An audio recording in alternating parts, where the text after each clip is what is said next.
만무방 김유정.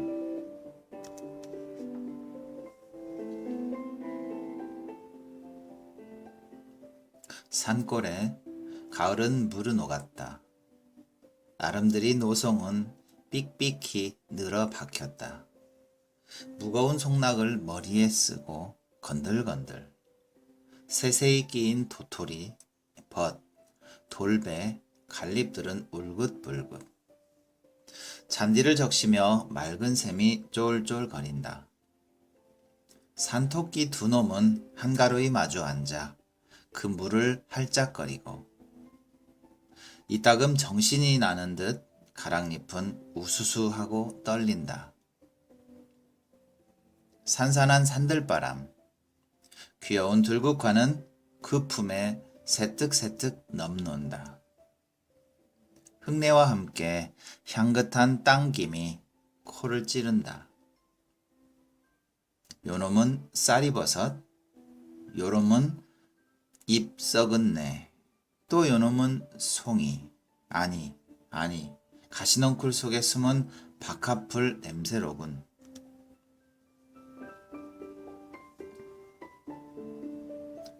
응치리는 뒷짐을 딱 쥐고 어정어정 논인다. 유유히 다리를 옮겨 놓으며 이 나무 저 나무 사이로 호하든다. 코는 공중에서 벌렸다 오므렸다 연신 이러며 훅훅. 구붓한 한 송몬 밑에 이르자 그는 발을 멈춘다. 이번에는 지면에 코를 얕이 갖다 대고 한 바퀴 빙 남을 끼고 돌았다. 아, 요놈이로군. 썩은 솔잎에 덧니어 흙이 벙긋이 솟아올랐다. 그는 손가락을 꾸짖으며 정성스레 살살 헤쳐본다. 과연 귀여운 송이. 망할 녀석, 조금만 더 나오지. 그걸 뚝 따들고 뒷짐을 지고 다시 어실렁어실렁. 가끔 서나품은 터진다. 그럴 적마다 두 팔을 떡 벌리곤 먼 하늘을 바라보고 늘어지게도 기지개를 늘린다.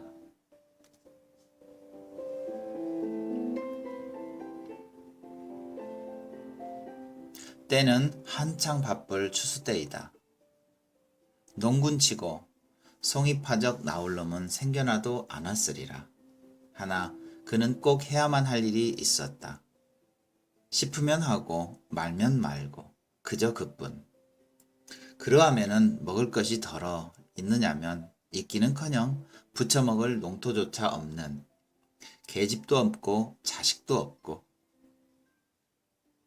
방은 이때야 남의 결방이요 잠은 새우잠이요. 하지만 오늘 아침만 해도 한 친구가 찾아와서 별을 털 텐데 일 좀 와 해달라는 걸 마다하였다. 몇 푼 바람에 그까짓 걸 누가 하느냐 보다는 송이가 좋았다. 왜냐면 이 땅 삼천리 강산에 늘여놓은 곡식이 말짱 뉘이 것이람. 먼저 먹는 놈이 임자 아니냐. 먹다 걸릴 만치 그토록 양식을 쌓아두고 일이 다 무슨 난장 맞을 일이람. 걸리지 않도록 먹을 궁리나 할 게지. 하기는 그도 한 3번이나 걸려서 구매밥으로 사관을 틀었다. 마는 결국 제 밥상 위에 올라앉은 제 목도 자칫하면 먹다 걸리긴 매일 반.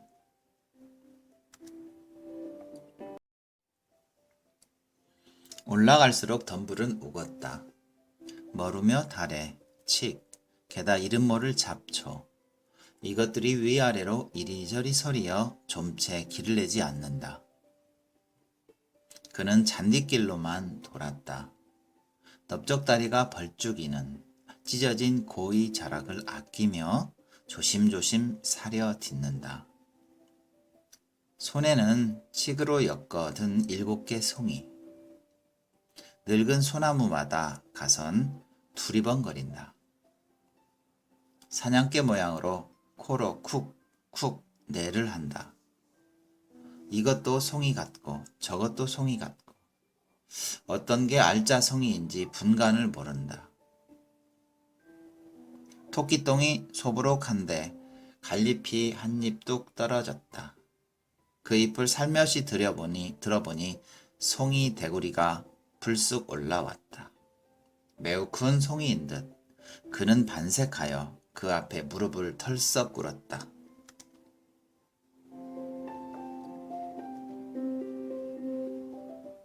그리고 그 위에 두 손을 내들며 10손가락을 다 펴들었다.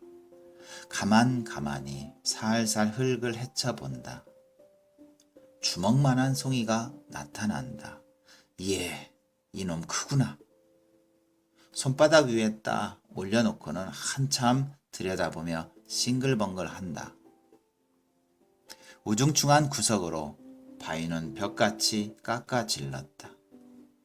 그 중턱을 얽어 나간 칡잎에서는 물이 쪼록쪼록 흘러내린다.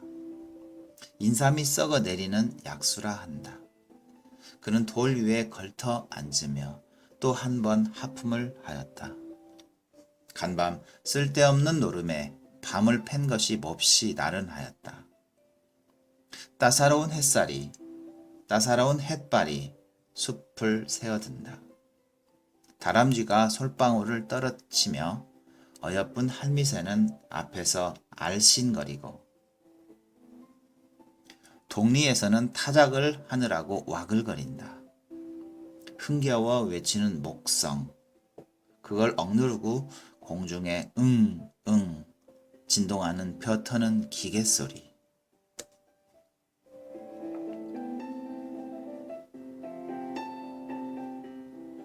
맞은 쪽 산속에서 어린 목동들이 노래는 철양이 울려온다. 산속에 묻힌 마을의 전경을 멀리 바라보다가 그는 눈을 지긋하며 다시 한번 하품을 뽑는다. 이 웬 놈의 하품일까? 생각해보니 어제 저녁부터 여태껏 창자가 골렸던 것이다. 불현듯 송이 꾸러미에서 그중 크고 먹음직한 놈을 하나 뽑아들었다. 응치리는 그 송이를 물에 썩썩 부벼서는 떡 벌어진 대구리부터 걸상스레 덥석 물어떼었다. 그리고 넙죽한 입이 움찔움찔 씹는다. 혀가 녹을 듯이 만질만질하고 향기로운 그 맛. 이렇게 훌륭한 놈을 입맛만 다시고 못 먹다니. 문득 옛 추억이 혀끝에 뱅뱅 돈다.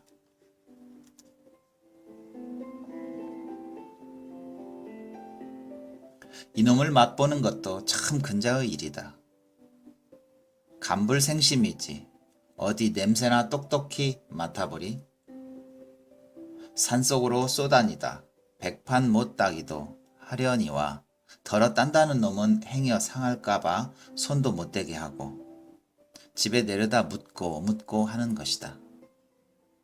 그러나 유행이 한 꾸러미 차면 금시에 장에 가져다 판다. 이틀 사흘씩 공들인 거르되 잘하면 40전, 못 받으면 25전. 저녁거리를 기다리는 아내를 생각하며 좁쌀 서너 개를 손에 다들고 어두운 고개를 터덜터덜 올라오는 건 좋으나 이 신세를 뭐에 쓰나 하고 보면 울프냥 굿기가 짝이 없겠고 그까짓 걸 못 먹어. 그래 홧김에 또 한 놈을 뽑아들고 이번엔 물에 흙도 씻을 새 없이 그대로 탑석 거린다. 그러나 다른 놈들도 별수 없으렸다. 이 산골이 송이의 본 고장이로되 아마 1년에 한 개조차 먹는 놈이 드물리라. 썩어진 두상들.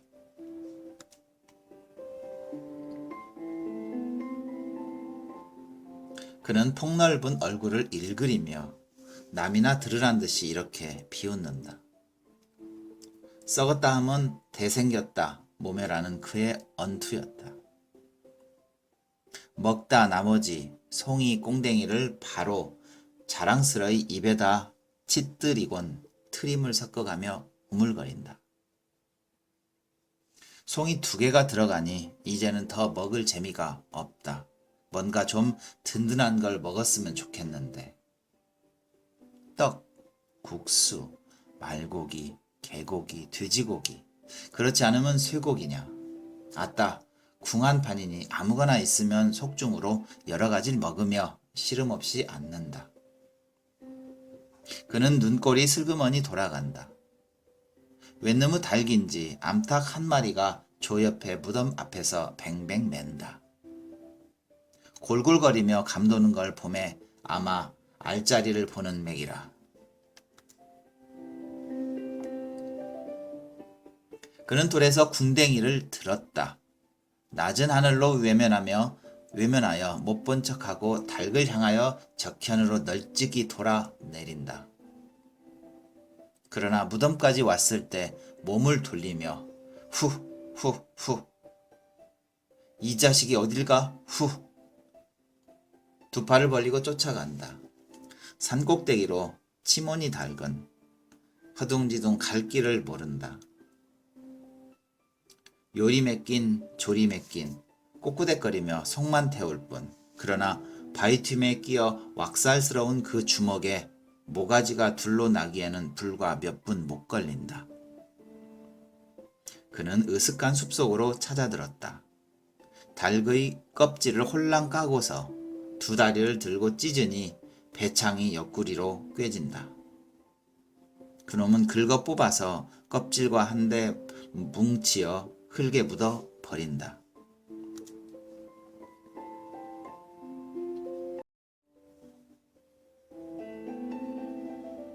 고기가 생기고 보니 연하여 나느니 막걸리 생각. 이걸 보글보글 끓여놓고 한 사발 떡 겉으면 떡 좋을 텐데. 제 얘기. 응칠이 고기는 어디 떨어졌는지 술집까지 못 가는 고기였다. 아무려나 고기 먹고 술 먹고 거꾸로는 못 먹느냐. 그는 닭의 가슴패기를 입에 들여대고 쭉 찢어가며 먹기 시작한다. 쫄깃쫄깃한 놈이 제법 맛이 들었다. 가슴을 먹고 넓적다리, 볼기짝을 먹고 겁안 반쯤을 다 해내고 나니 어쩐지 맛이 좀 적었다. 결국 음식이란 양념을 해야 하는군. 숲을 속으로 그냥 내던지고 그는 설렁설렁 내려온다. 솔숲을 빠져 화전께로 내리려 할 때 벼랑간 등 뒤에서 여보게 저 응칠이 아닌가? 고개를 돌려보니 대장간하는 성파리가 작달만한 체구에 들갑작거리며 고개를 넘어온다. 그런데 무슨 기난 일이나 있는지 불이 나게 달려들더니 자네 응고개 논의 벼 없어진 거 아나? 응칠이는 그만 가슴이 덜컥 내려앉았다. 이 바쁜 때 동군의 몸으로 응고개까지 애써 갈 놈도 없으려니와 또한 하필 절 보고 벼의 없어짐을 말하는 것이 여간 심상치 않은 일이었다. 잡담 제하고 응칠이는 자넨 어째서 응고개까지 갔던가? 하고 대담스레 그 눈을 쏘아보았다. 성파리는 조금도 겁먹은 기색 없이 아 어쩌다 지났지 뭘 그래? 하며 도리어 얼레발을 치고 덤비는 수작이다. 고얀 놈. 응칠이는 입대에 다녀야 동물을 팔아 배를 채우고 그런 비열한 짓은 안 한다. 낯을 붉히자 눈에 불이 보이며 어쩌다 지냈다? 응칠이가 그 동리에 들어온 것은 어느덧 달이 넘었다. 인제는 물릴 때도 되었고 좀 떠보자고 생각은 간절하나 아우의 일로 말미암아 망설거리는 중이었다. 그는 오라는 데는 없어도 갈 데는 많았다. 산으로, 들로, 해변으로 발불이 놓이는 곳이 즉 가는 곳이다. 그러나 저물면은 그대로 쓰러진다. 남의 방앗간이고 헛간이고 혹은 강가, 시세장. 물론 수가 좋으면 꿰떼기 위해서 잠을 편히 잘 적도 있었다. 이렇게 하여 강원도 어수룩한 산골로 이리 넘고 저리 넘고 못 간 데 별로 없이 유람 겸 편답하였다. 그는 한 구석에 머물러 있음은 가슴이 답답할 만치 되우 괴로웠다. 그렇다고 응칠이가 본시 역마직성이냐 하면 그런 것도 아니다. 그도 5년 전에는 사랑하는 아내가 있었고 아들이 있었고 집도 있었고 그때야 어딜 하루라도 집을 떨어져 보았느냐.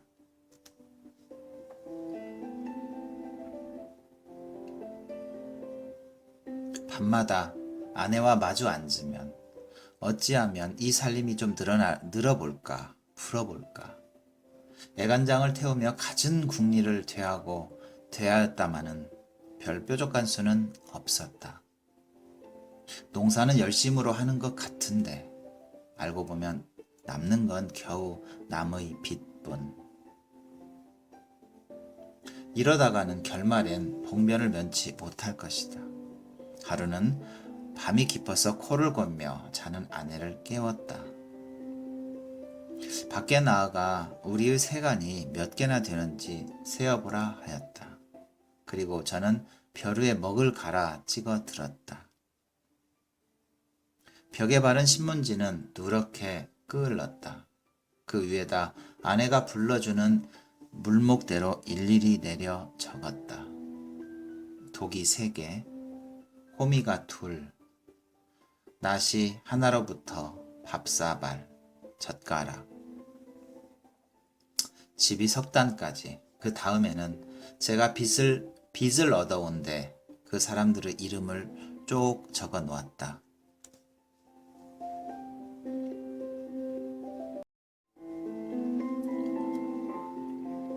금액은 제각기 그 아래다 달아놓고 그 옆으론 조금 사이를 떼어 역시 조선문으로 나의 소유는 이것밖에 없노라. 나는 54원을 갚을 길이 없음에 죄진 몸이라 도망하니 그대들은 아예 싸울 게 아니겠고 서로 의논하여 어굴지 않도록 분배하여 가기 바라노라 하는 의미의 성명서를 벽에 남기자 안으로 문들을 걸어 닫고 울타리 밑구멍으로 새 식구가 빠져나왔다. 이것이 응칠이가 팔자를 고치던 첫날이었다. 그들 부부는 돌아다니며 밥을 빌었다. 아내가 빌어다 남편에게, 남편이 빌어다 아내에게. 그러자 어느 날 밤 아내의 얼굴이 썩 슬픈 빛이었다. 눈보라는 살을 에인다.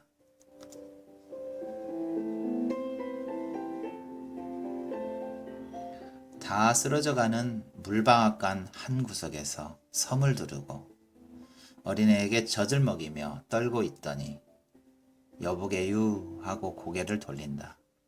왜? 하니까 그 말이 이러다간 우리도 고생일 뿐더러 첫째 어린애를 잡겠수. 그러니 서로 갈립시다 하는 것이다. 하긴 그럴 법한 말이다. 쥐뿔도 없는 것들이 붙어 다닌 데짜 별수는 없다. 그보담은 서로 갈리어 제 맘대로 빌어먹을 것이 오히려 같은하리라. 그는 선뜻 응낙하였다.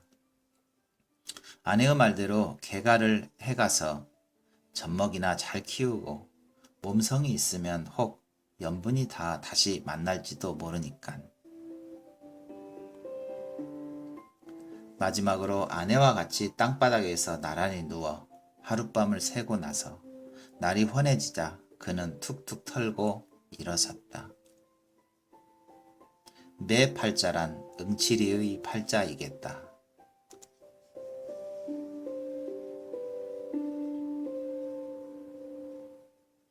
그는 버젓이 개트림으로 길을 걸어야 걸릴 것은 하나도 없다. 논멜 걱정도, 호포 바칠 걱정도, 빚 갚을 걱정, 아내 걱정, 또는 굶을 걱정도.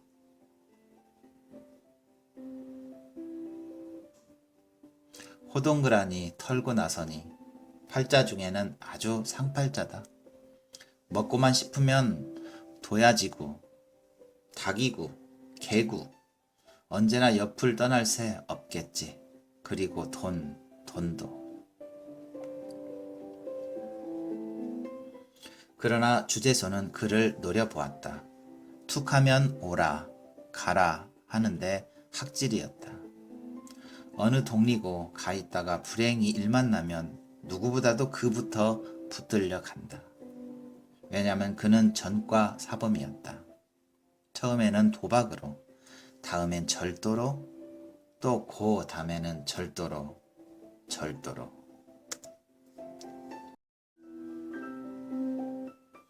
그러나 이번 멀리 아우를 방문함은 생활이 궁하여 근대로 왔다거나 혹은 일을 해보러 온 것은 결코 아니었다.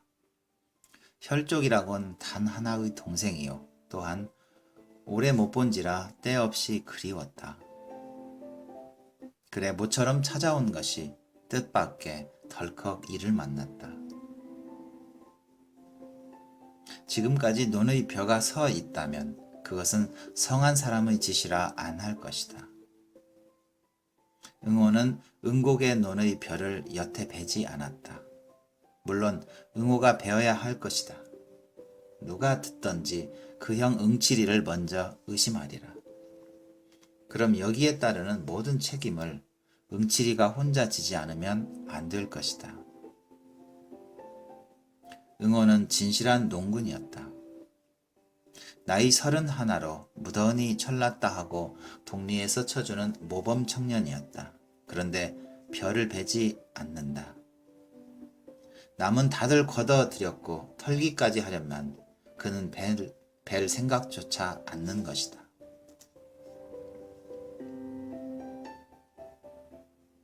지주라든 혹은 그에게 장리를 놓은 김참판이든 뻔질 찾아와 벼를 베라 독초가였다.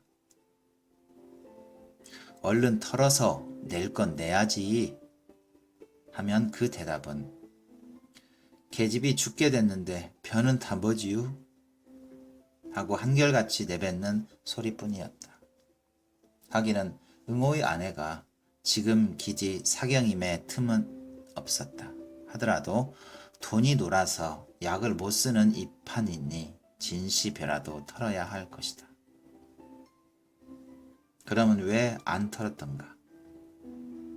그것은 작년 응호와 같이 지주 문전에서 타작을 하던 친구라면 묻지는 않으리라.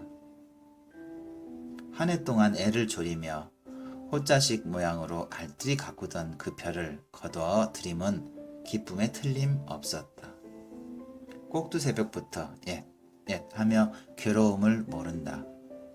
그러나 캄캄하도록 털고 나서 지주에게 도지를 제하고 장리쌀을 제하고 색초를 제하고 보니 남은 것은 등줄기를 흐르는 식은땀이 있을 따름. 그것은 슬프다 하기보다 끝없이 부끄러웠다.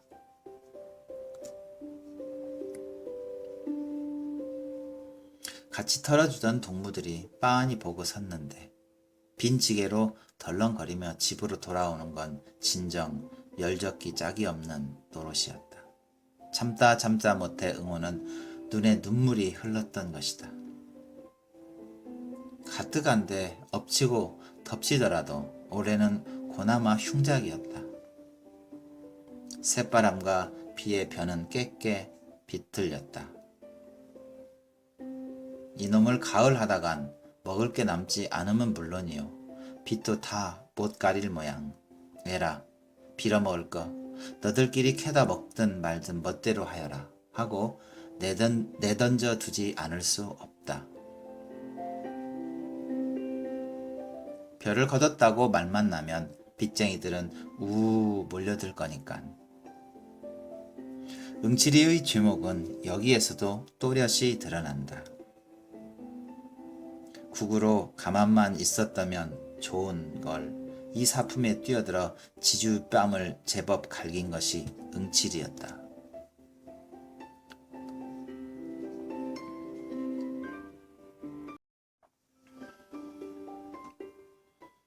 처음에야 그럴 작정이 아니었다. 그는 여러 곳 물을 마신 이만치 어지간히 속이 튄 건달이었다. 지주를 만나 까놓고 썩 좋은 소리로 의논하였다. 올 농사는 반실이니 도지도 좀 감해해 주는 게 어떠냐고. 그러나 지주는 아무 말 없이 고개를 모로 흔들었다.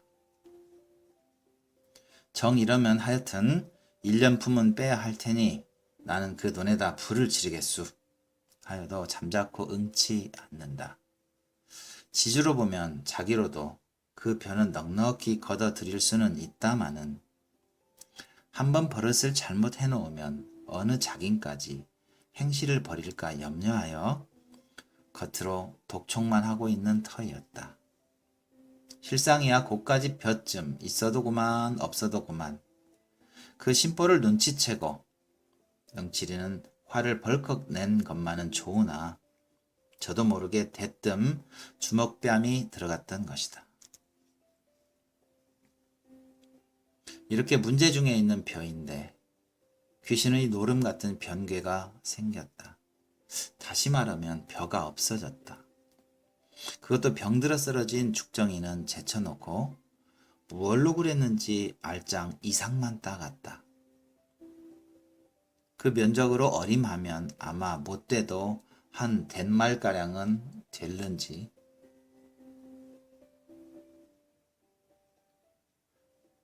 응칠이가 아침 일찍이 그 눈께로 논일자 이걸 발견하고 기가 막혔다. 누굴 성가쉽게 굴려고 그러는지 산속에 파놓은 논이라 아직은 본 사람이 없는 모양 같다. 하나 동리에 이 소문이 퍼지기만 하면 저는 어느 모르든 혐의를 받아 패는 조이 입어야 될 것이다.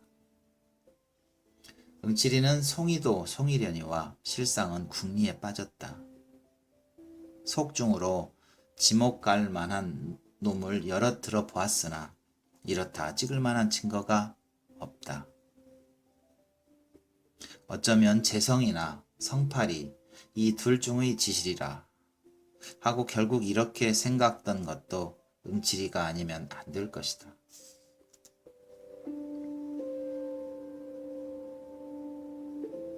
원수는 외나무 다리에서 만났다. 응칠이는 저의 짐작이 들어맞음을 알고 당장에 일을 낼 듯이 성파리의 눈을 들이노렸다. 성파리는 신이 나서 떠들다가 그 눈총에 어이가 질려서 고만 벙벙하였다. 그리고 얼굴이 헬쓱하여 마주대고 쳐다보더니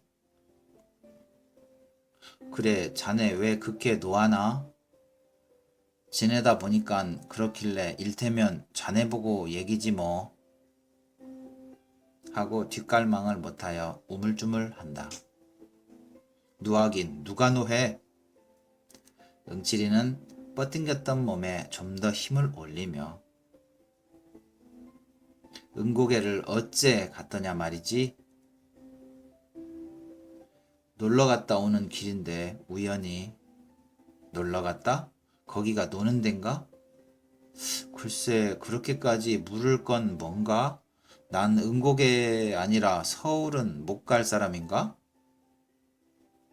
하다가 성파리는 속이 타는지 코로 흥흥 하고 날숨을 길게 뽑는다.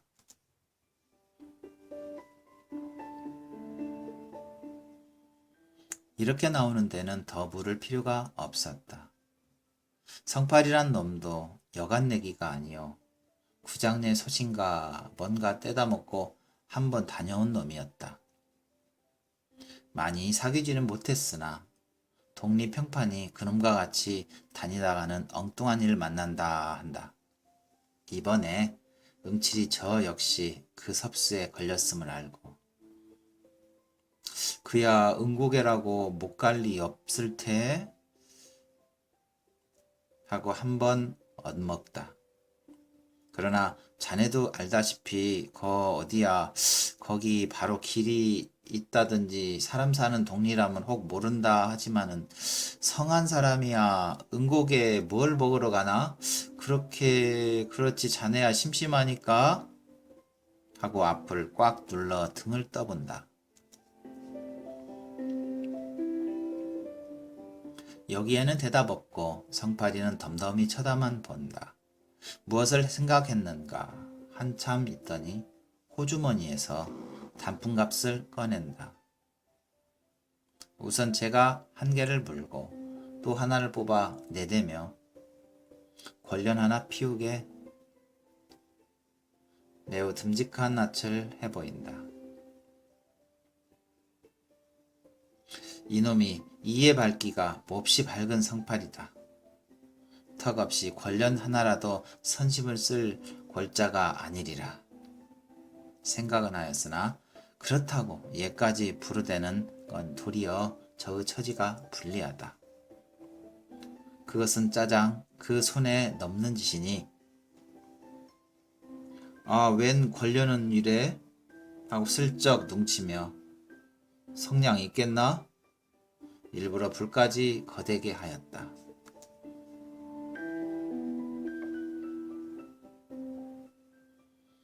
응칠이에게 액을 떠넘기어 이용하려는 그 야심을 생각하면 곧 달려들어 다리를 꺾어놔야 옳을 일이다. 그러나 이 마당에 떠들어대고 보면 저는 드러누워 침뱉기 결국 도적은 뒤로 잡지 앞에서 어르는 법이 아니다. 동리에 소문이 퍼질 것만 두려워하며 여보게 자네가 했건 내가 했건간 하고 과연 등다이 그 등을 툭 치고 나서 우리 둘만 알고 동리에 말을 내지 말게 하다가 성팔이가 이 말에 되우 놀라며 눈을 말똥말똥 뜨니 그까진 볕 좀 먹으면 어떤가 하고 껄껄 웃어버린다.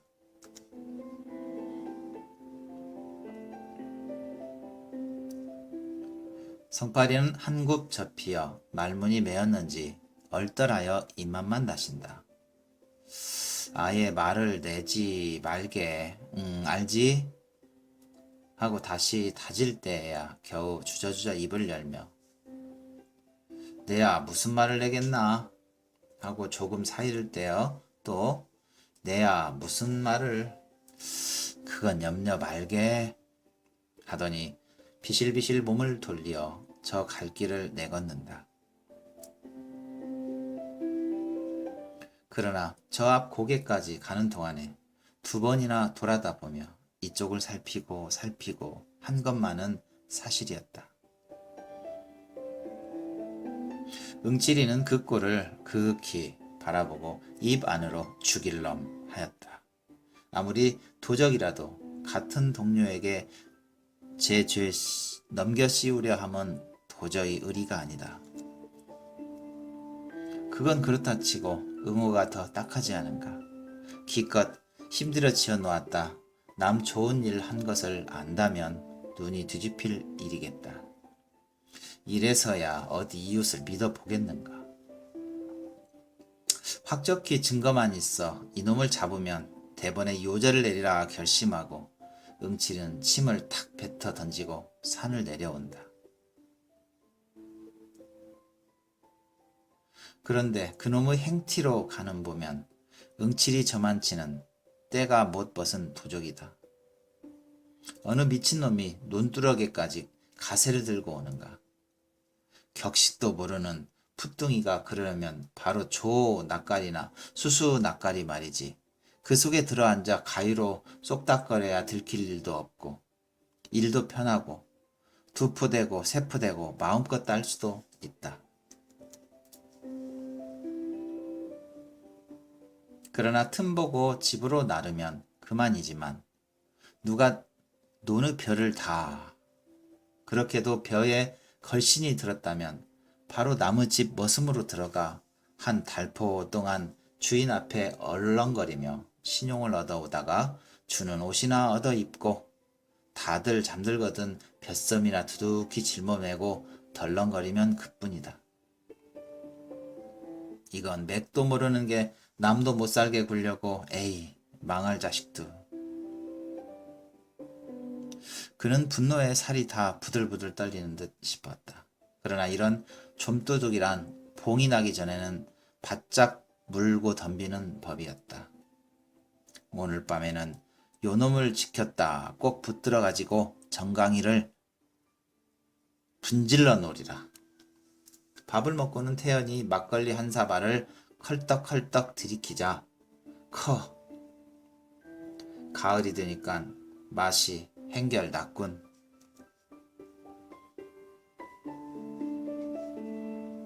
그는 주먹으로 입가를 쓱쓱 훔친 다음 송이꾸러미에서 3개를 뽑는다. 그리고 그걸 갈퀴같이 마른 주막 할머니 손에 내어주며 에스 송이나 잡수게요 하고 술값을 치렀으나 아이 송이도 고놈 참. 간사를 피우는 것이 겉으로는 반기는 척하면서도 좀 싶은 모양이다. 제 딴은 한 개에 3전씩 치더라도 9전밖에 안 되니까. 지리는 슬며시 화가 나서 그 얼굴 유심히 들여다보았다.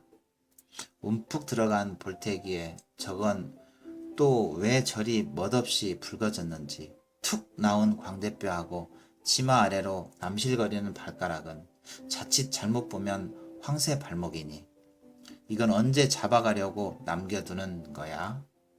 보면 볼수록 하나 이쁜 데가 없다. 한두 번 먹은 것도 아니요. 언젠가 울타리께 풀을 베어주고 술사발이나 얻어먹은 적도 있었다. 그렇게 야멸치게 따질 건 뭔가. 그는 눈살을 흘깃 마치고는 하나를 더 꺼내요. 예스, 또 하나 잡수게요. 내던져주곤 대돌에 가르침을 탁 뱉었다.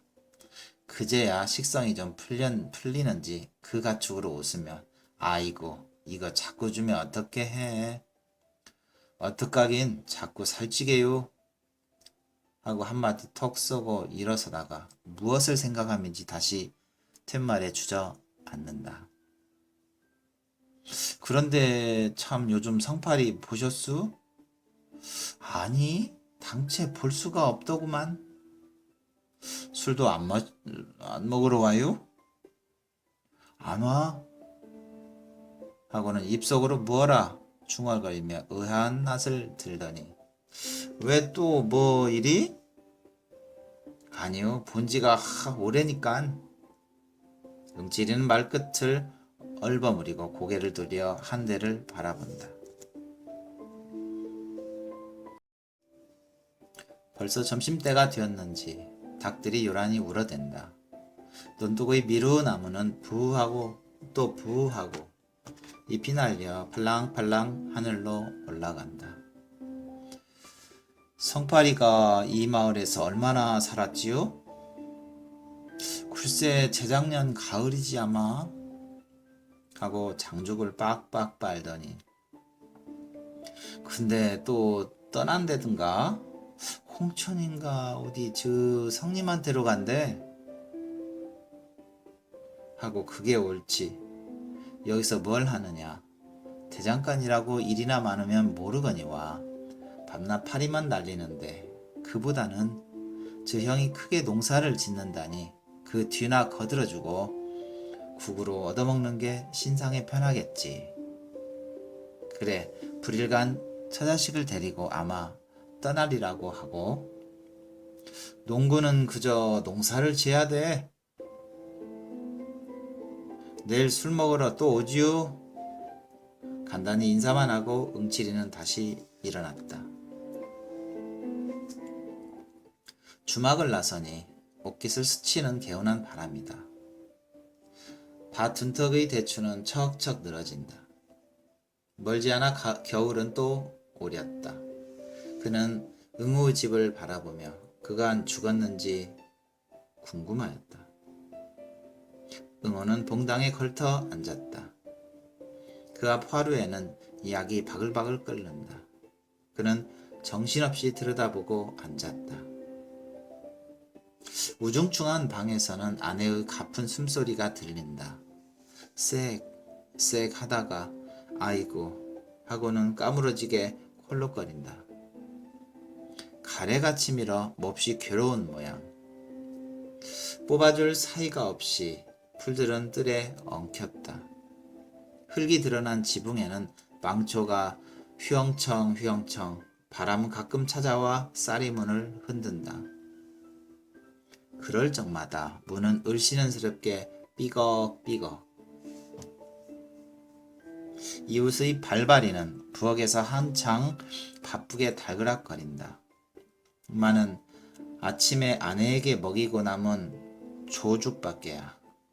아니 그것도 참 남편이 마저 긁었으니 사발에 붙은 찌꺼기 뿐이리라.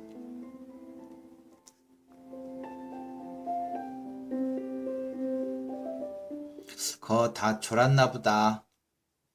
응치리는 약이란 다 졸면 못쓰니 고만 짜 먹여라 하였다. 약이라야 어제 저녁 울 뒤에서 올가올린 구렁이지만 그러나 응호는 듣고도 흘렸는지 혹은 못 들었는지 잠자코 고개도 안 든다. 이했다. 송이 맛이나 봐라. 하고 형이 손을 내밀재야 겨우 시선을 들었으나 술이 거나은 그 얼굴을 겁쌀스레 훑어본다. 그리고 송이를 고맙지 않게 받아 땅에 치뜨리고는 이거나 먹어 하다가 뭐? 소리를 크게 질렀다. 그래도 잘 들리지 않으므로 뭐야? 좀 똑똑히 하라니깐? 하고 골피를 찌푸린다. 그러나 아내는 손짓만으로 무슨 소린지 알 수가 없다. 음성으로 치는 이보다 종이 비비는 소리랄지 그걸 듣기에는 지척도 멀었다. 가만히 보다 응치리는 제가 다 불안하여 뒤 보겠다는 게 아니냐? 그럼 그렇다 말이 있어야지. 남편은 이내 짜증을 내며 몸을 일으킨다. 병약한 아내의 음성이 날로 변하여 감을 시방 안 한 것도 아니련만. 그는 방바닥에 늘어져 꼬치꼬치 마른 반송장을 조심히 일으키어 등에 업었다. 울박 반머리에는 재간은 놓였다. 머리에 눌릴 만치 납작한 굴속이다. 게다 거미줄은 예제없이 엉키었다. 부춧돌 위에 내려놓으니 아내는 벽을 의지하여 웅크리고 앉는다. 그리고 남편은 눈을 멀뚱멀뚱 뜨고 지키고 섰는 것이다. 이 꼴을 멀거니 바라보다 응치리는 마뜩지 않게 코를 휑 풀며 입맛을 다시었다. 응호의 짓이 어리석고 울화가 터져서이다. 요즘 응호가 형에게 잘 말도 않고 왜 삐딱삐딱 어딱삐딱 하는지 그 속은 응치리도 모르는 바 아닐 것이다. 응호가 이 아내를 찾아올 때 꼭 3년간을 머슴을 살았다. 그처럼 먹고 싶던 술 한 잔 못 먹었고 그처럼 침을 삼키던 그 개고기 한 매 물론 못 샀다. 그리고 사경을 받는 대로 꼭꼭 장리를 놓았으니 후일 선체로 썼던 것이다. 이렇게까지 근사를 모아 얻은 계집이련만 단 2해가 못 가서 이 꼴이 되고 말았다. 그러나 이 병이 무슨 병인지 도시 모른다. 의원에게 한 번이라도 변변히 배운 적이 없다. 혹 안다는 사람의 말인즉 뇌점이니 어렵다 하였다. 돈만 있으면야 뇌점이고 연병이고 알바가 못 될 거르되 사날전 거리로 쫓아나오며 성님 하고 팔을 잴 적에는 응호도 어지간히 급한 모양이었다. 왜? 응치리가 몸을 돌리니 허둥지둥 그 말이 이제는 별 도리가 없다. 있다면 꼭 한 가지가 남았으니 그것은 엊그저께 산신을 부리는 노인이 이마일에 오지 않았는가? 그 노인이 응오를 특히 동정하여 15원만 들여 산치성을 올리면 씻은 듯이 낫게 해주리라는데 성님은 언제나 돈 만들 수 있지요? 그거 안 된다. 치성 들여 날 병이 안 낫겠니? 하여 여전히 딱대고 그러게 내 뭐래든 예전에 계집 다 내버리고 날 따라 나서랬지 하고 그래 농군의 살림이란 제 목맥이라지. 그러나 아우가 아무 말 없이 몸을 획 돌려 집으로 들어갈 때 응칠이는 속으로 또 괜한 소리를 했구나 하였다.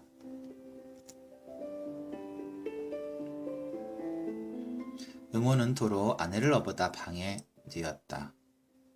약은 다 졸았다. 불이 삭기 전 짜야 할 것이다.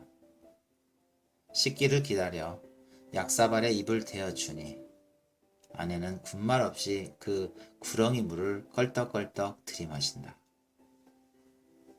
응칠이는 마당에 우두커니 앉았다. 사람의 목숨이란 과연 중하군 하였다. 그러나 계집이라는 저 물건이 저렇게 떼기 어렵도록 중할까 하니 암만 해도 알 수 없고 너 참 요 건너 성팔이 알지?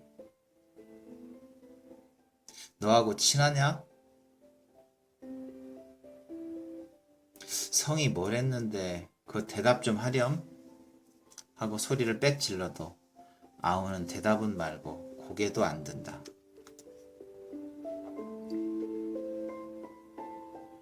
그러나 응칠이는 하늘을 쳐다보고 트림만 끄흑하고 말았다. 술기가 코를 콱콱 찔러야 할 터인데 이건 풋김치 냄새만 코밑에서 뱅뱅 돈다. 공짜 김치만 퍼먹을 게 아니라 한 잔 더 했다면 좋았을 것을. 그는 일어서서 대를 허리에 꽂고 궁둥이의 흙을 털었다. 벼 도둑 맞은 이야기를 할까 하다가 아서라 가뜩이나 울상이 속이 쓰릴 것이다. 그보다는 이놈을 잡아놓고 낭중 희자를 뽑는 것이 점잖하겠지. 그는 문 밖으로 나와 버렸다. 답답한 아우의 살림을 보니 역 답답하던 제 살림이 연상되고 가슴이 두루 답답하였다. 이런 때에는 무가 십상이다. 사실 하느님이 물을 마련해낸 것은 참으로 은혜로운 일이다. 맹맥할 때 한 개를 씹고 보면 꿀꺽하고 쿡 치는 그 맛이 좋고 남의 무밭에 들어가 하나를 쑥 뽑으니 가락무 이키 이가 오늘 운수 대통이로군. 내던지고 그 다음 놈을 뽑아들고 개울로 내려온다. 물에 쓱 담아서는 꽁지는 이로 베어 던지고 어썩 깨물어 붙인다. 개울 둔턱에 포플러는 호젓하게도 매출이 컸다. 자갈돌은 그 밑에 옹기종기 모였다. 가생이로 잔디가 소보록하다. 응칠이는 나가 자빠져 마을을 건너다 보며 눈을 멀뚱멀뚱 굴리고 누웠다. 산이 뱅뱅 둘려 숨이 콕 막힐 듯한 그 마을. 아리랑 아리랑 아라리요. 아리랑 뛰어라 노다가세. 증기차는 가자고 웬고동 트는데 정든님 품 안고 낭루낭루. 아리랑 아리랑 아라리요. 아리랑 뛰어라 노다가세.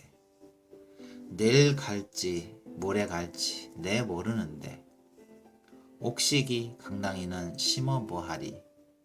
아리랑 아리랑 아라리요. 아리랑 뛰어라.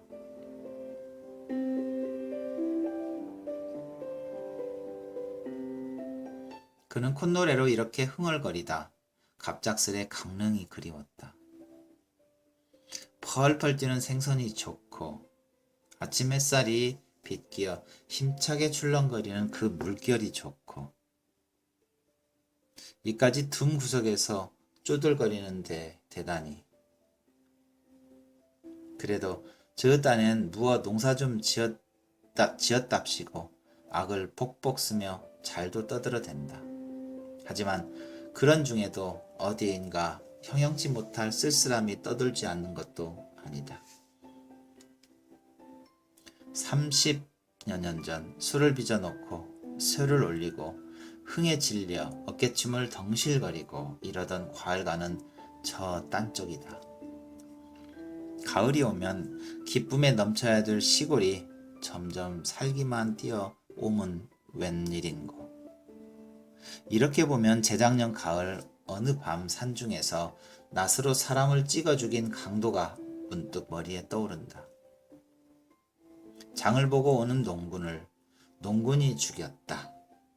그것도 만이나 되었으면 모르되 빼앗은 것이 한껏 동전 4입에 수수 7대 게다가 흔적이 탄로날까 하여 낫으로 그 얼굴의 껍질을 벗기고 조깃대강이 이기듯 끔찍하게 남기고 조긴 망난이다.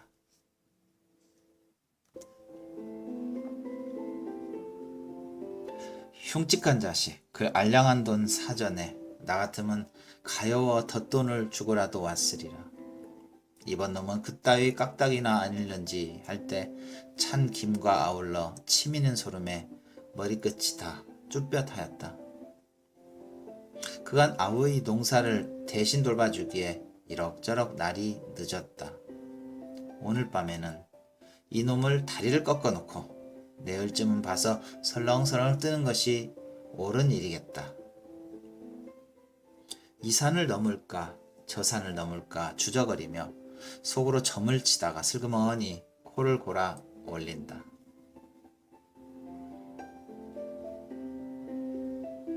밤이 내리니 만물은 고요히 잠이 든다. 검푸른 하늘에 산봉우리는 울퉁불퉁 물결을 치고 흐릿한 눈으로 별은 떴다. 그러다 구름대가 몰려 닥치면 깜깜한 절벽이 된다. 또한 마을 한복판에는 거친 바람이 오락가락 쓸쓸히 쿵글고 이따금 코를 찌르는 후련한 산사내음새. 북쪽 산 밑 미루나무에 쌓여 주막이 있는데 유달리 불이 반짝인다. 노새 젊어서 놀아. 노랫소리는 나직나직 한산이 들려온다. 아마 별을 뒷심대고 외상이리라.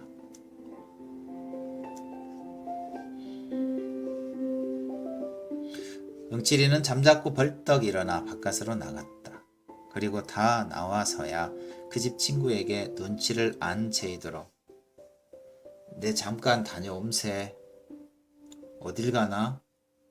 친구는 웬 영문을 몰라서 빤히 쳐다보다 밤이 이렇게 늦었으니 나갈 생각 말고 어여 이리 들어와 자라 하였다. 기껏 둘이 앉아서 개코개코 떠들다가 갑자기 일어서니까 꽤 이상한 모양이었다. 건너 마을 가 담배 한 봉 사올라고? 담배 여기 있는데 또 뭐 사나? 친구는 호주머니에서 굳이 연봉을 꺼내야 손에 들어 보이더니 이리 들어와 섬이나 좀 쳐주게. 아 참 깜빡 하고 응칠이는 미안스러운 낯으로 뒤통수를 극적극적한다. 하기는 섬을 좀 쳐달라고 며칠째 당부하는 걸 노름에 몸이 팔려 그만 잊고 했던 것이다. 먹고 자고 이렇게 신세를 지면서 이건 썩 안됐다 생각은 했지만 내 곧 다녀올 걸 뭐. 어정쩡하게 한마디 남기곤 그 집을 뒤에 남긴다.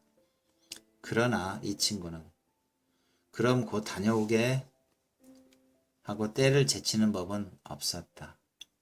언제나 여일같이 그럼 잘 다녀오게 이렇게 그 신상만 편하기를 비는 것이다. 응칠이는 모든 사람이 저에게 그 어떤 경의를 갖고 대하는 것을 가끔 느끼고 어깨가 으쓱거린다. 백판 모르는 사람도 데리고 앉아서 몇 번 말만 좀 하면 대뜸 구부러진다.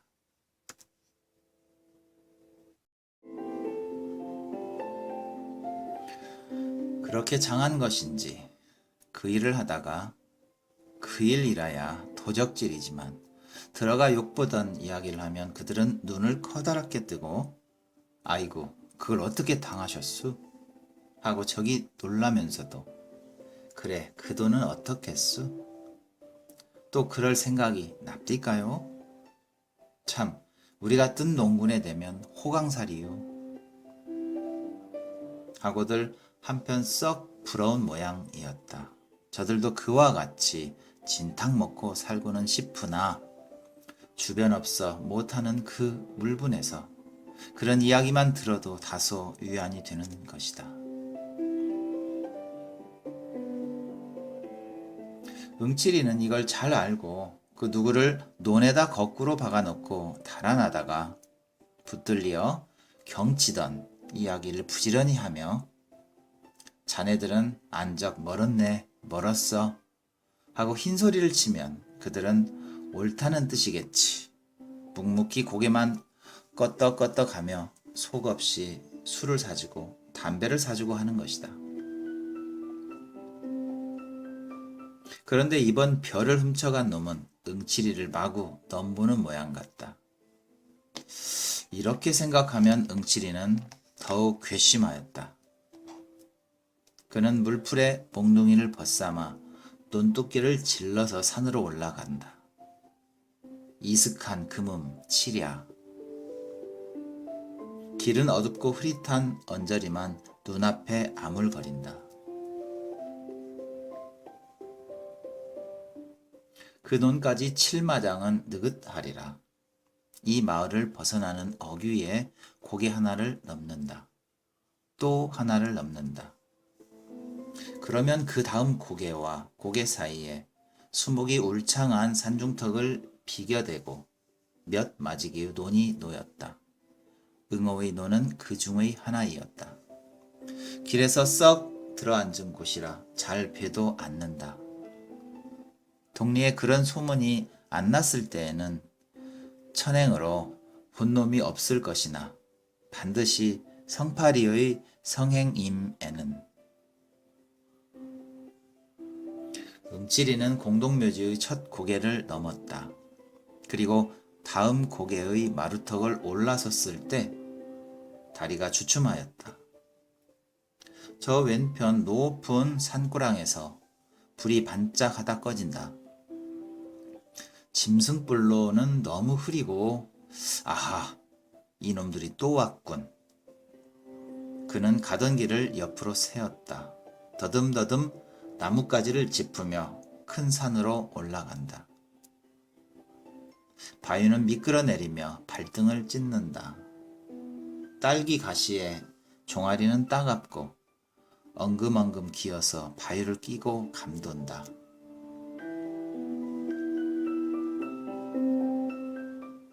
산, 거반 꼭대기에 바위와 바위가 어깨를 겹고 움쑥 들어간 굴이 있다. 풀들은 뻗치어 굴문을 막는다. 그 속에 돌아 앉아서 5놈이 머리를 맞대고 수군거린다. 불빛이 셀까 염려다. 난포불이 얕아 달아놓고 난포불을 얕이 달아놓고 몸들을 바짝바짝 여미어 가리운다. 어서 후딱후딱 쳐. 갑갑해서 원. 이번엔 누가 빠지나? 그 사람이지 뭘 그래? 다시 섞어. 어서 이따위 수작이야. 하고 한 놈이 골을 내고 화투를 빼앗아 제 손으로 섞다가 깜짝 놀란다. 그리고 버썩 대드는 응치리를 벙벙이 쳐다보며 얼뚤한다.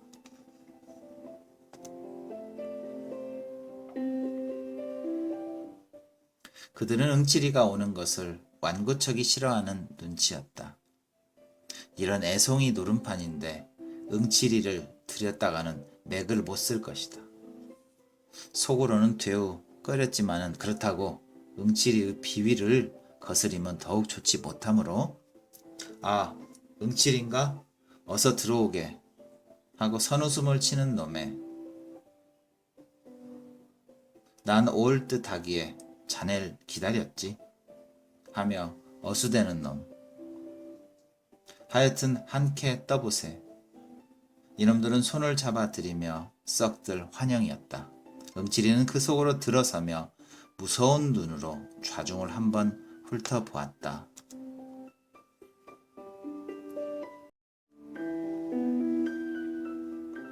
그런데 재성이도 그 틈에 끼어있는 것이 아닌가. 사날 전만 해도 응칠이더러 먹을 양식이 없으니 돈 좀 취하라던 놈이 의심이 부쩍 일었다. 도둑이란 흔히 이런 노름판에서 씨가 퍼진다. 그 옆으로 기호도 앉았다. 이놈은 며칠 전 제 계집을 팔았다. 그 돈으로 영동 가서 장사를 하겠다던 놈이 노름을 왔다. 제깐 주제에 딸 듯 싶은가?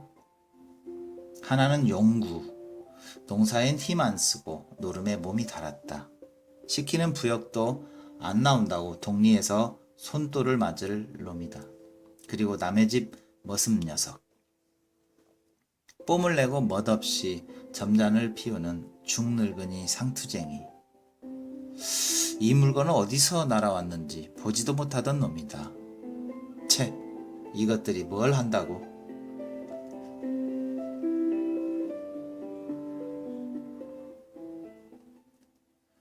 응칠이는 기호등을 쿡 찔러가지고 밖으로 나왔다. 외딴 곳으로 데리고 와서 자네 돈 좀 없겠나? 하고 돌아서다가 웬걸 돈이 어디? 눈치만 남고 얼음얼음하니 아내와 갈렸다지? 그 돈 다 뭐 했나? 아, 이 사람아 빚 갚았지. 기호는 눈을 내리깔며 매우 거북한 모양이다. 오른편 엄지로 한 코를 막고 흥 하고 내뽑더니 이번 빚에 졸리어 죽을 뻔했네 하고 묻지 않은 발뺌까지 얹어서 설대로 등어리를 극죽극죽한다. 그러나 응칠이는 속으로 이놈 하였다.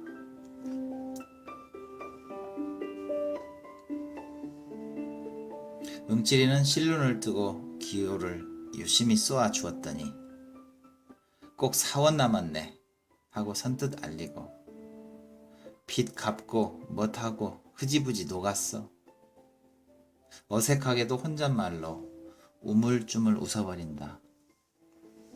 응칠이는 퉁명스러이 나 2원만 채게 하고 손을 내미다 그래도 잘 듣지 않으매 따서 둘이 돈을 태야 누가 떼먹나? 하고 소리가 한번 빽 아니 나올 수 없다.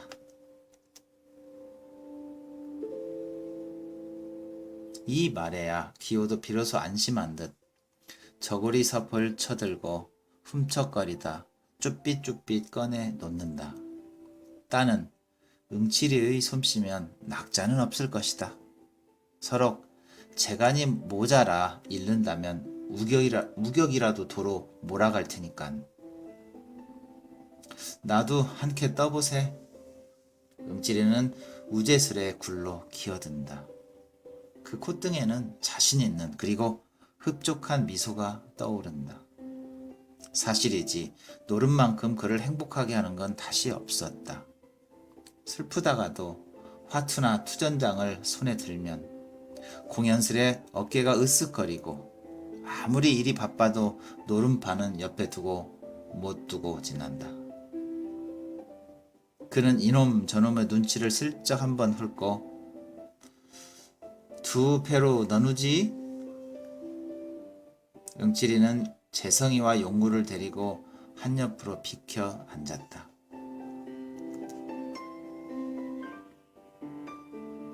그리고 신바람이 나서 화투를 섞다가 손을 딱 짚으며 튀전이래지 이깟 화투는 하든 뭘 할 텐가? 녹빛꽹가 켤텐가 약단이나 그저 보지. 사방은 매섭게 조용하였다. 바위 위에서 혹 바람에 모래 구르는 소리뿐이다. 어쩌다 옛다 봐라 하고 화투짝이 철컥한다. 그리고는 다시 쥐죽은 듯 잠잠하다. 그들은 이욕에 몸이 달아서 이야기고 뭐고 할 여지가 없다. 행여 속지나 않는가 하여 눈들이 빨개서 서로 독을 올린다. 어떤 놈이 뜯는 놈이고 어떤 놈이 뜯기는 놈인지 영문 모른다.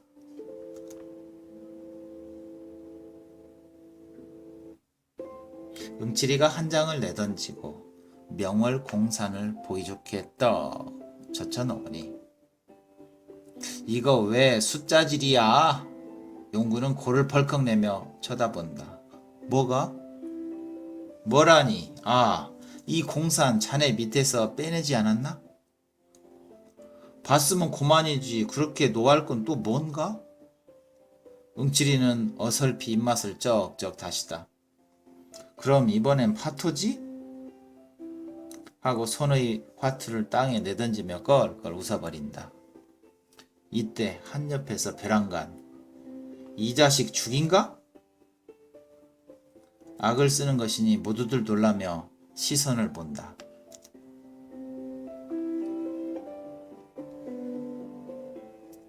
머슴이 마주 앉은 상투의 뺨을 갈겼다. 말인즉 매조 5끝을 엎어쳤다고. 하나 정말은 돈을 잃은 것이 분한 것이다. 이 돈이 무슨 돈이냐 하면 1년 품을 판 피 묻은 사경이다. 이런 돈을 송두리 먹히다니. 이 자식 너는 사기꾼이지. 돈 내라. 멱살을 휘어잡고 다시 2번을 때린다. 허! 이놈이 왜 이러노? 어른을 몰라보고? 상투는 책상 다리를 잡수고 허리를 쓱 펴더니 점잖게 호령한다.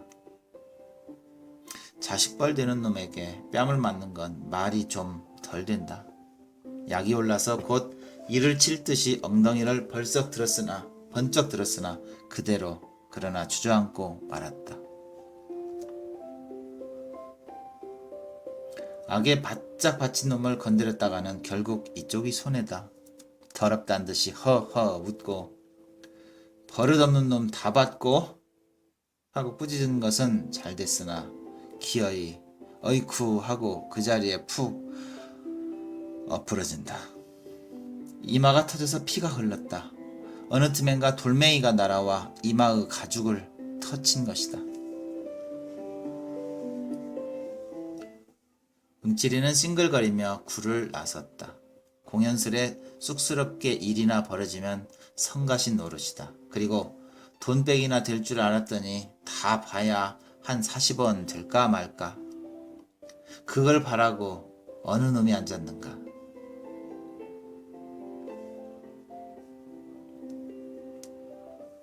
그가 딴 것은 봄밑을 알라 구원하고 80전이다. 기호에게 5원을 내주고 자, 반이 넘네. 자네 계집 잃고 돈 잃고 호강이겠네. 농담으로 비웃어 던지고는 숲속으로 설렁설렁 내려온다.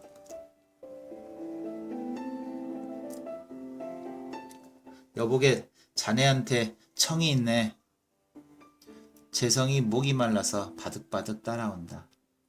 그 청이란 묻지 않아도 알 수 있었다. 저에게 돈을 다 빼앗기곤 구문이겠지. 시치미를 딱 떼고 나 갈 길만 걷는다. 여보게 응칠이 내 말 좀 들어. 그제는 팔을 잡아 낚으며 살려달라 한다. 돈을 좀 늘릴까 하고 벼 10마를 팔아 해보았더니 다 잃었다고. 당장 먹을 게 없어 죽을 지경이니 노름미천이나 하게 몇 푼 달라는 것이다. 그러나 벼를 털었으면 그저 먹을 것이지 어줍잖게 노름은. 그런 걸 왜 너보고 하랬어? 하고 돌아서며 소리를 빽 지르다가 가만히 보니 눈에 눈물이 글썽하다. 잠자코 돈이 돈 2원을 꺼내 주었다.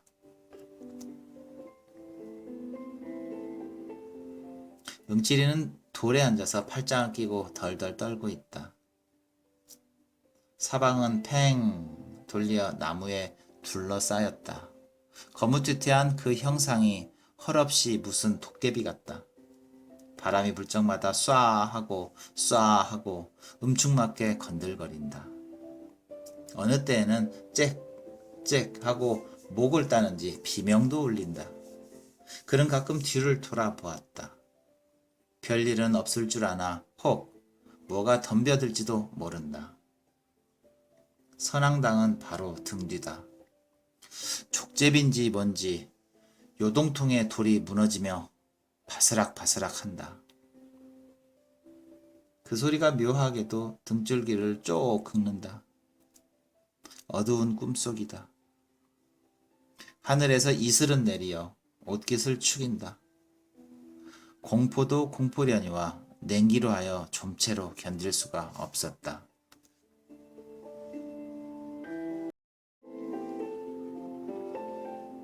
산골은 산신까지도 줄여 쓰렸다. 아들라 달라고 떡 갖다 바칠 리 없을 테니까. 이놈의 영감님 홧김에 덥석 달려들면 앞뒤를 다시 한번 휘돌아본 다음 썰대를 뽑는다. 그리고 모금쟁이로 불을 가리고는 한 대 뻑뻑 피워 물었다. 노는 연암은 칸 떨어져 그 아래 누웠다. 일심 전기를 다하여 나무 틈으로 뚫어보고 앉았다. 그러나 땅에 대를 털려니까 풀숲이 이상스러이 흔들린다. 뱀이 아닌가. 구시월 뱀이라니 물리면 고만이다. 자리를 옮겨 앉으며 손으로 입을 막고 하품을 터친다. 아마 2시간은 더 넘었으리라. 이놈이 필연코 올 텐데 안 오니 또 무슨 좋아할까. 이 짓이란 소문이 나기 전에 한 번 더 와보는 것이 원칙이다. 잠을 못 자서 눈이 뻑뻑한 것이 재물에 슬금슬금 잠긴다. 이를 악물고 눈을 되쓰면 이번에는 허리가 노글거린다. 속은 쓰리고 골치는 때리고 불꽃 같은 노기가 불끈 일어서 몸을 옥죄인다. 이놈의 다리를 못 꺾어 놔도 애비 없는 후레 자식이겠다.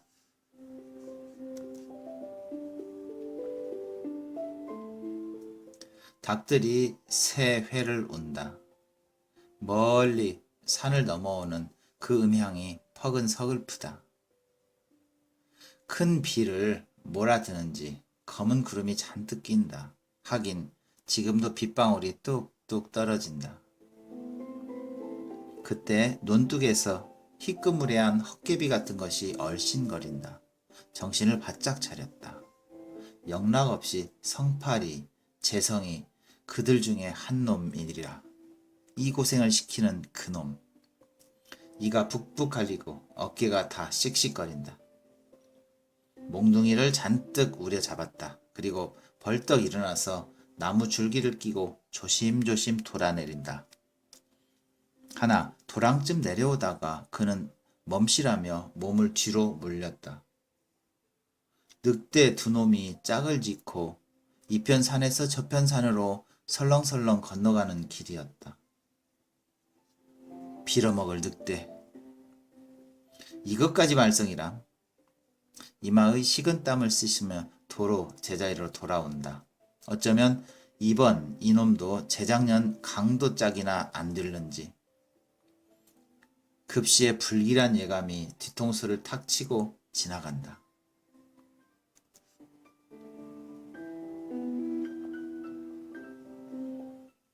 그는 옷깃을 여미어 한 대를 더 붙였다. 돌연히 풍세는 심하여진다. 산골짜기로 몰아드는 억센 놈이 가끔 발광이다. 다시금 더르르 몸을 떨었다. 가을은 왜 이 지경인지. 여기에서 밤새울 생각을 하니 기가 찼다. 얼마나 되었는지 몸을 좀 녹이고자 일어서서 서성서성할 때이었다. 눈으로 다가오는 희미한 그림자를 분명히 두 눈으로 보았다. 그리고 보니 피로고 한고이고 다 딴소리다. 고개를 내대고 딱 버티고 서서 눈에 쌍심지를 올린다. 흰 그림자는 어느 틈엔가 어둠 속에 사라져 보이지 않는다. 그리고 다시 나올 줄을 모른다.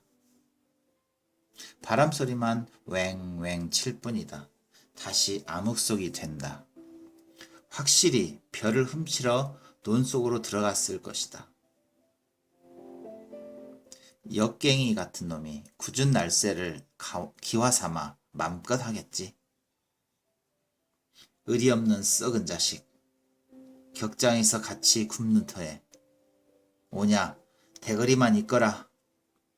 이를 한번 부드드 갈아붙이고 차츰차츰 논깨로 내려온다.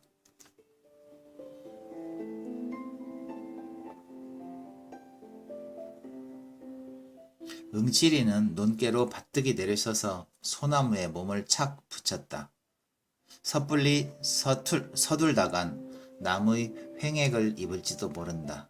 다 훔쳐가지고 나올 때만 기다린다. 몸뚱이는 잔뜩 힘을 올린다. 1시경쯤 지났을까? 도적은 다시 나타난다. 논둑에 머리만 내놓고 사면을 두리번 거리더니 그제야 기어 나온다. 얼굴에는 눈만 내놓고 수건인지 뭔지 헝겊이 가리었다. 보찜을 등에 짊어매고는 허리를 구부시 뺑손을 놓는다. 그러자 응치리가 날쌔게 달려들며 이 자식 남의 별을 훔쳐가니?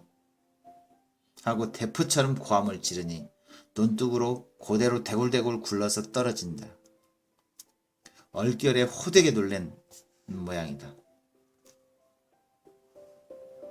응치리는 덤벼들어 우선 허리깨를 내려 죽였다. 어이쿠 쿠쿠 처참한 비명이다. 이 소리에 귀가 번쩍 뛰어서 그 고개를 들고 팔부터 벗겨 보았다. 그러나 너무나 어이가 없었음인지 시선을 치거드며 그 자리에 우두망철한다.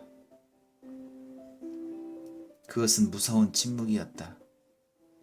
살뚱맞은 바람만 공중에서 북새를 논다. 한참을 신음하다 도적은 일어나더니 성님까지 이렇게 못살게 굴기요?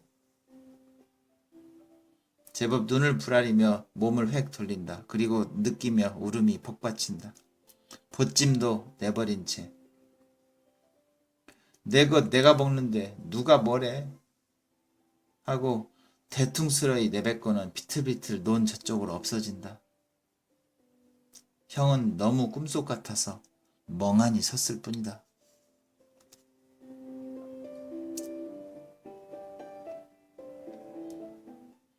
그러다 얼마 지나서 한 손으로 그 보찜을 들어 본다. 가뿐하니 끽 말가옷이나 될는지. 이까짓 걸 요렇게까지 해가려는 그 심정은 실로 알 수 없다. 별을 논에다 도로 털어버렸다. 그리고 아내의 치마이겠지. 검은 보자기를 척척해서 들었다. 내 걸 내가 먹는다. 그야 이를 말이냐. 하나 내 걸 내가 훔쳐야 할 운명도 얄궂거니와 형을 배반하고 이 짓을 벌인 아우도 아우렸다. 에이 고얀 놈. 할제 볼을 적시는 것은 눈물이다. 그는 주먹으로 눈물을 쓱 비비고 머리에 번쩍 떠오르는 것이 있으니 두레두레한 황소의 눈깔. 시오리를 남쪽 산으로 들어가면 어느 집 바깥 뜰에 밤마다 늘 매여있던 투실투실한 그 황소. 아무렇게 따지든 70원은 갈 데 없으리라. 그는 불이 나게 아우 뒤를 밟았다. 공동묘지까지 거반 왔을 때에야 가까스로 만났다. 아우 등을 탁 치며 예, 좋은 수 있다. 내 원대로 돈을 해줄게. 나하고 잠깐 다녀오자. 씩씩한 어조로 기쁘도록 달랬다. 그러나 아우는 입 하나 열려하지 않고 그대로 실쭉하였다. 뿐만 아니라 어깨 위에 올려놓은 형의 손을 부질없단 듯이 몸으로 털어버린다. 그리고 삑 달아난다. 이걸 보니 엄청나고 기가 콱 막히었다. 이놈아! 하고 악에 바치어 명색이 성이라며! 대뜸 몽둥이는 들어가 그 볼기짝을 후려 갈겼다. 아우는 모로 몸을 꺾더니 신압으로 찌그러진다. 뒤미쳐 앞정갱이를 때리고 등을 팼다. 일어나지 못할 만치 매는 내리었다. 체면을 불고하고 땅에 엎드려 엉엉 울도록 매는 내리었다. 홧김에 하긴 했으되 그 꼴을 보니 또한 마음이 편할 수 없다. 침을 뱉어 던지곤 팔자 드신 놈이 그저 그렇지 별 수 있나? 쓰러진 아우를 일으켜 등에 업고 일어섰다. 언제나 철이 날런지 딱한 일이었다. 속 썩는 한숨을 푸 하고 내뿜는다. 그리고 어청어청 고개를 묵묵히 내려온다.